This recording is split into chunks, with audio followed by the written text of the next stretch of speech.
It's 6:05 on Tuesday, October 18th, 2022, and I hereby call this regularly scheduled meeting of the City Council to order.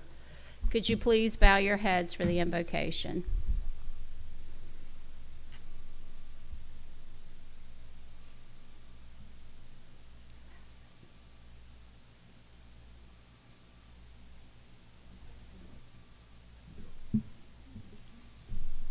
Heavenly Creator, we ask you to watch over this gathering. We ask you to fill our hearts with love and wisdom so that we can make right judgments during this meeting. We ask you to watch over all of those who are in need, who are asking for help, and we ask you to make us instruments of your ways here on earth. Amen. Amen. Please stand for the Pledge of Allegiance.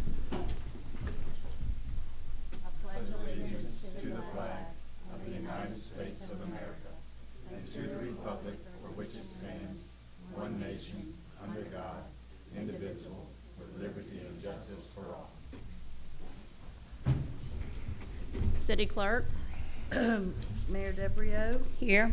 Councilmember Finley, Here. Councilmember Lisi, Here. Councilmember Cumberland, Councilmember Clark, Here. Councilmember Marr. Here. I'm going to move to adjust the agenda. Under presentation, add item D. Angie Kaufman, Director of Government and Community Relations with Pearl River Community College Assistance Program. And under consent agenda, add item 10A, motion to allow the option for commercial businesses impacted by MDOT's Exit 16 improvements to either replace signage per updated sign ordinance, relocate existing signage, or replace signage with signage similar to existing. Could I get a second? Second. Second made by Councilwoman Lisi. All in favor? Aye. I would also like to adjust the action agenda. Okay, we've got a motion on the floor to, I'm sorry, the routine, the action agenda. and I'll modify my motion to add, what would you like to, Table number 11. to table number 11 under the action agenda? And could I get a second on the motion as amended? Second. Second made by Councilman Clark. All in favor? Aye. The next regularly scheduled meeting of the City Council will be held on November 1st, 2022 at 6 p.m. in City Council chambers located at City Hall. The Diamond Head Festival and Barbecue Competition will be held Saturday, November 5th, 2022 from 11 a.m. to 7 p.m. at Harbor Circle. And I believe the city's looking for teams, and the point of contact is it Ty? Ty, you just taking everything on. If you need something done, call Ty. We'll hand out his cell phone number. The Diamond Head Police Department, this is Thursday night, National Night Out, and it'll start at East Rec from 5:30 to 6:30, then come to City Hall 6:30 to 7:30. Saturday, October 27th, 4 to 7 at City Hall is Casa's Red Beans and Rice Cook-Off.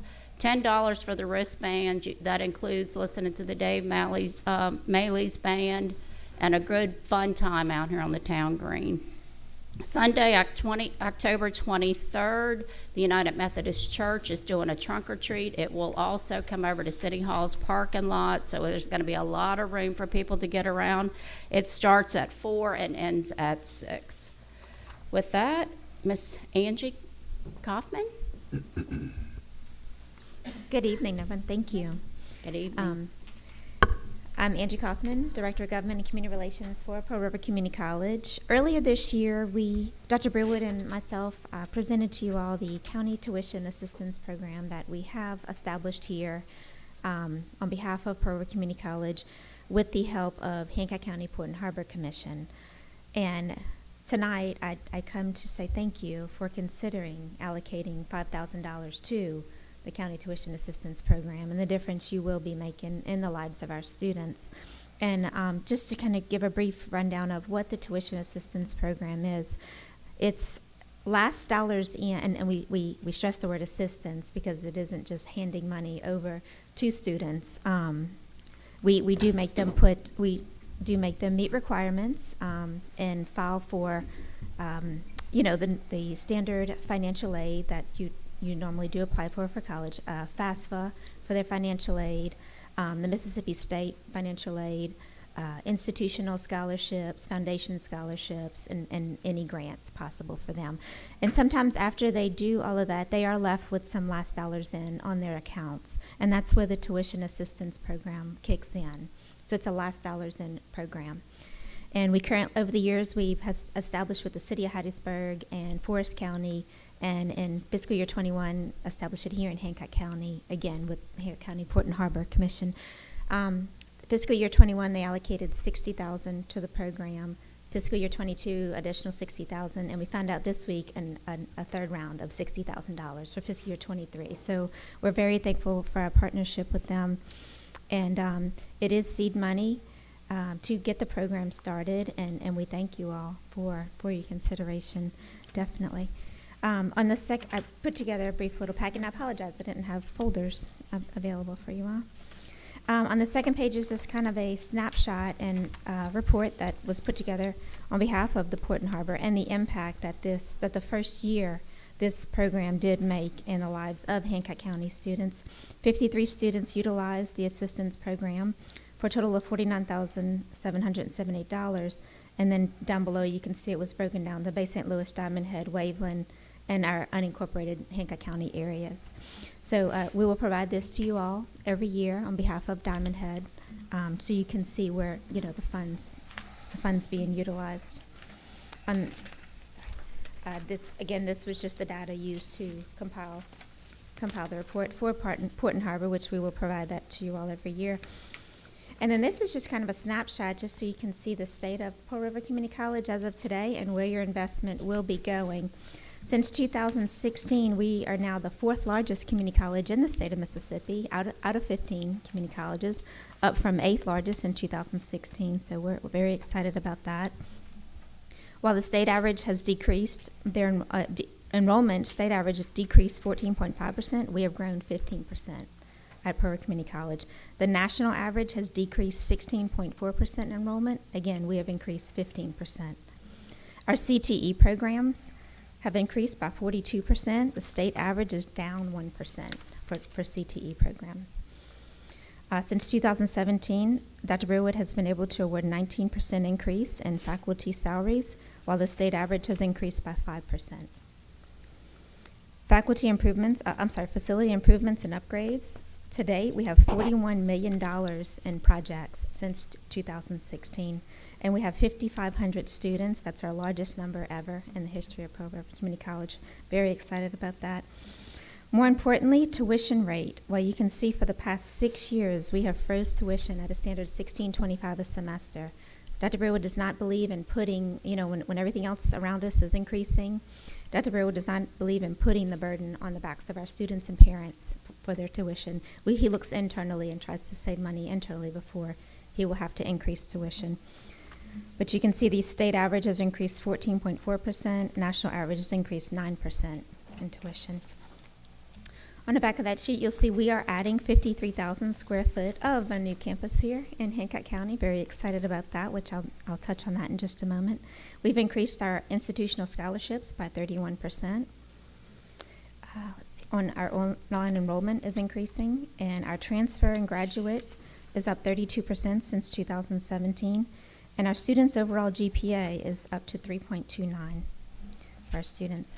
I've also attached a sample of the MOU we currently have with Port and Harbor and SMPDD for reference. If you need to pull verbiage from it, and we have others from the City of Hattiesburg and Forest County. And again, you all design the MOU how you see best fit, for your allocation, definitely. And I think Dr. Brewood explained before, the funds actually flow through SMPDD. So they're the fiscal agent for it. They do not take an admin fee for us. It's just a clean pass-through from the City of Diamond Head to SMPDD to Pearl River Community College. It's just the way it was set up with City of Hattiesburg and Forest County. And so for auditing purposes, it's, but we can answer any questions later on that you all have about that as well. And then lastly is our flyer of the new campus we are building here, just a brief update. It's two separate facilities. It's one campus, but two separate facilities. The hangar, which is being constructed on the flight line at Stennis Airport, is about 75% complete as of right now. Very excited about that. If y'all get a chance to ride out and see it, that facility will house our unmanned maritime program, which we just recently added, UAS program, and our aviation maintenance programs. And then last week we executed the construction contract with Drace Construction for the main campus, which is the picture you actually see on this page. So we're very excited about that. The hangar should be completed March of 2023, and the main campus fall of 2024. So, and as of our recent visit to DC a few weeks ago, this right here is estimated at a $20 million investment that Pearl River Community College is making in Hancock County. So, thank you. Do y'all have any questions at this time? And it's all grant funded? Primarily. Wow, okay. Yes. I have And, just- and some blood, sweat, and tears. I have just one question Yes, is, sir. I see the CTAP amount for the different students varies widely from $25 to $16.25. How is that based upon if it's not based upon household income like it says? It's not. It's just based on the amount of grant, types of financial aid they are eligible for, or if they got scholarship, they were eligible for scholarships. Okay, So so forth. it doesn't depend upon It's n- household income, but their availability of other Yes, types sir. of aid? Yes, sir. It could be academic scholarships they were eligible for, career tech scholarships they were eligible for, or just different variables that contribute to their financial aid. Yes, sir. Is there an age limit on these? There is not an age limit. No, sir. It is, the CTAP program is good. It's, again, there are certain requirements that they have to meet. It is 4 consecutive semesters at Pearl River. Summer's not included. You do have to maintain a minimum of 15 hours, and you do have to maintain at least a 2.0. You know, we just want to make sure they're serious about their education before we allocate, hard-earned money that you all are investing in the students as well. So we make them put a little skin in the game. And I just wanted to thank you while you're here. I was able to refer a local Yes. young woman who That was kind of came to me exciting. for some college advice, and told her about the CTAP program, and got her in touch with Angie, and she's been accepted to Pearl River, and I think That's it's all right. really going to make it possible for her to She's so go sweet. to school. So yes. thank you. For, And I told her anything her and her it's family a great needs, just let me program. know. Thank you. Yes, thank you. All right, well, thank you very much. You're doing an outstanding job. Thank you all. Thank you. And Thank we'll, you. We'll get together in the MOU and so forth. And this is the city manager now, John McCraw. Okay. Thank you. Thank you, Thank you thank very you. City managers report? Yes, ma'am. First off, we have McKeekee Drive. There's a change order on the agenda tonight to add 25 days to the contract. That is for the materials that they're still waiting on to receive. The original contract expired Sunday night, so this will extend it out until November the 10th. Hopefully they'll be able to get their materials in by then, and we can get that job completed. They're probably in a maybe 55 to 60% range of completion right now.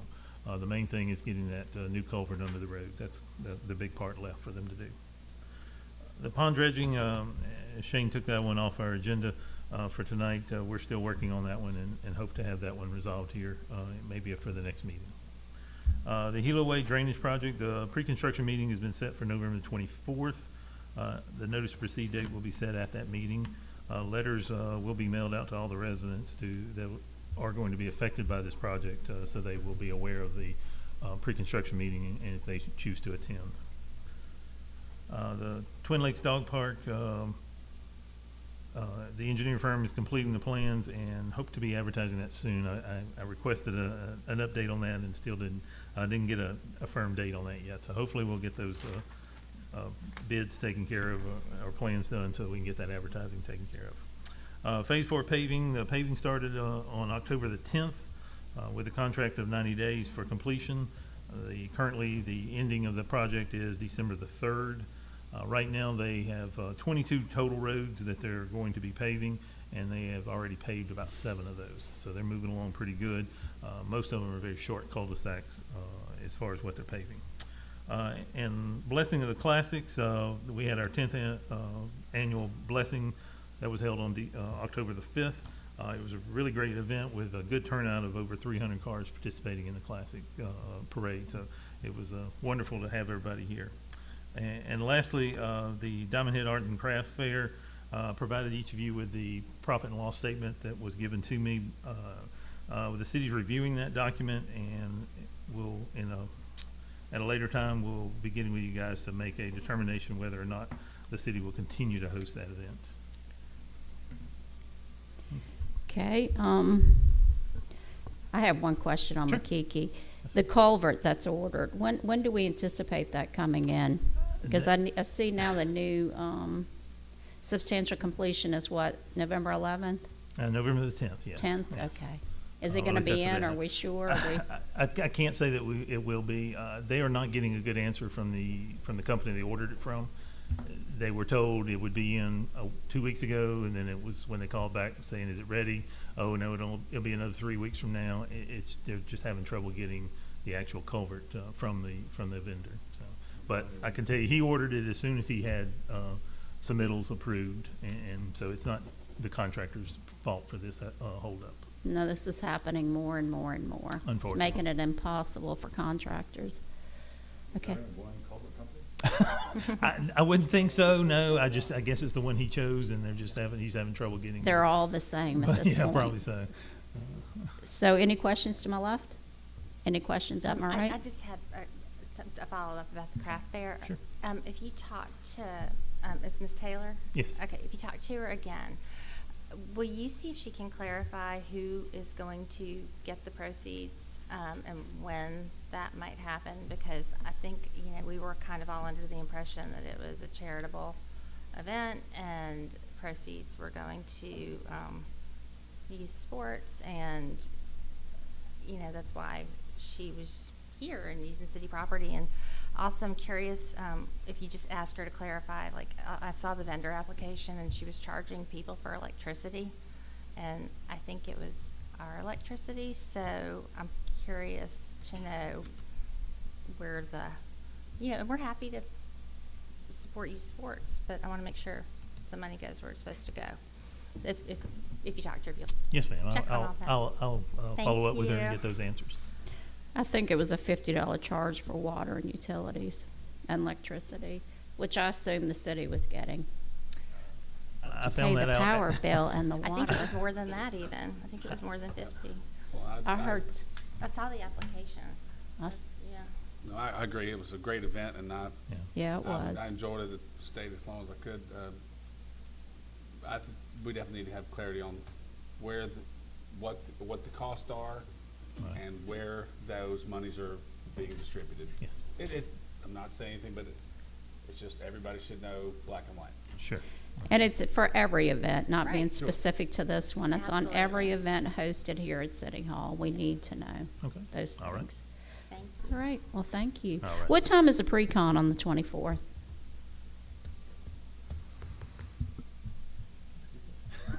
I will send an email. Please, I don't have it in front of me. I'll have to look at my email. Okay. I've got one more, I'm sorry, one more thing. Can y'all just, and we've talked about it, but can you just reiterate for the people here and maybe watching at home what to do if they see loose dogs in their neighborhood they need to call? And will you, or one of you kind of, I'll take that. just, because we want to help the loose dog issue, but we can't. Yeah, and If- there have been several. So, the key is the resident needs to call dispatch. Okay. If it's an emergency situation, if somebody's being attacked by a dog or something like that, obviously 911. If it's a non-emergency situation, call dispatch. So we do have an animal control officer that we share with the county. He's here typically during the week. Weekends, I don't know that he's here definitely on the weekends, but make that call. That's when the police department initiates their work, and they'll come locate the dog. They'll try to locate the owner. They issue a citation to the owner. If they can't locate the owner right there, if it's a one-off situation, they'll typically, if they can locate the owner, they may return the dog right there to the owner. If not, it's going to the animal shelter, which is an additional charge to that owner of the dog. to get the dog out, in addition to the court citation. So that's really my recommendation. We are seeing it. We had talked about one reoccurring animal. It's still an issue, but there are others, and so we've gotten. I think Tammy got an email today about another potential issue. So that's the issue. If an animal is dangerous, in other words, if an animal is killed or attacked another animal or is menacing people or things, there's a whole separate process that goes forward where the animal control officer would classify it as a dangerous animal. It's a court process where evidence is given to the judge, and if the animal is declared dangerous, then the owner has a whole host of other responsibilities: keeping a fenced yard, putting warning signs out. They have to notify their insurance company. They have to notify their insurance company and get additional insurance. I mean, it's to the point where those residents, and if that's the situation, it's almost easier for them to just get rid of the dog or rehouse it to someone else. So those are kind of some of the issues. If it's just a loose dog, there's no